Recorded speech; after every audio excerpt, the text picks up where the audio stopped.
كان زمان في العيد بينزل 4 أفلام و5 أفلام.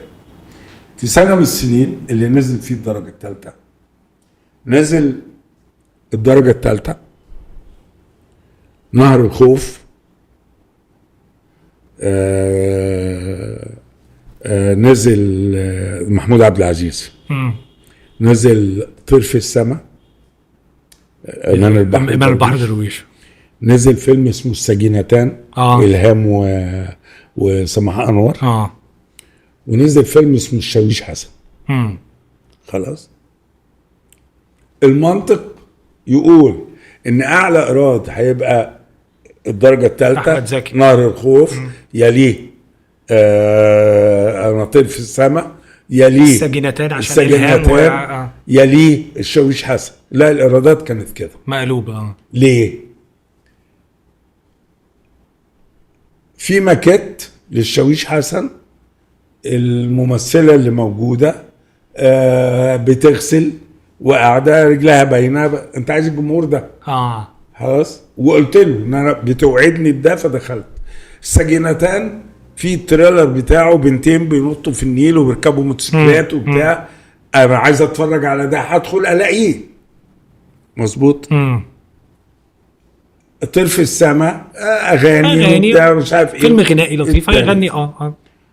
نهر الخوف فيلم كله في مركب، معمول في مش مركب، اتوبيس نقل.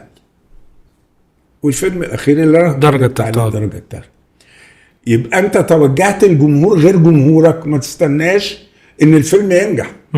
الفيلم ممكن يبقى عظيم بس مش الجمهور بتاعك اللي راح. عشان كده انا مثلا ليا تجربه وانا بعمل مافيا، كان اياميها الكوميديا هي اللي مكسره الدنيا.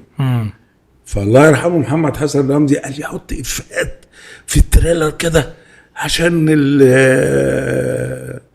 الناس تعرف انه في كوميديا، اجيب جمهور مش هو اللي انا مش رايح لجمهور كوميدي. انا جمهوري ده فيلم اكشن. اذا حصل فيه كوميديا في السكه ده ينفع طبعا، لكن بس الاساس ده فيلم اكشن. اللي بيحبوا الاكشن هم اللي انا لازم اتوجه للجمهور.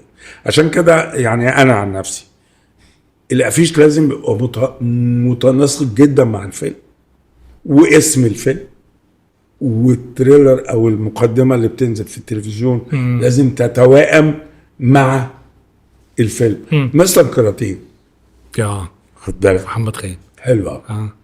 انت داخل تشوف احمد زكي بيلعب كاراتيه؟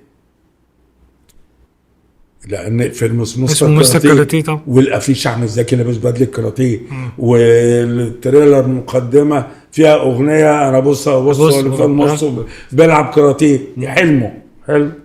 فانت داخل تشوف ده، بعد تلت ساعه احمد زكي بيعمل حادثه ويركب شريحه فبيبقى بيعرض.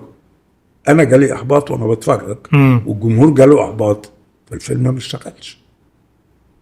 انت وديت جمهور غير الجمهور. بس ده كلام انتاجي بحت، يعني كلام من وجهة نظر طبعا مليون في المية. انا اصلا اذا وانت منتج ما فكرتش فيه تلبس في الحيطه.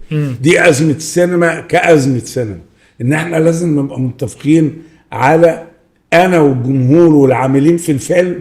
يعني ما ينفعش ابقى انا بعمل فيلم كوميدي والمخرج شايف انه بيعمل حاجه عبقريه، فبيشت في حته تانية يطلعني بره الحكايه.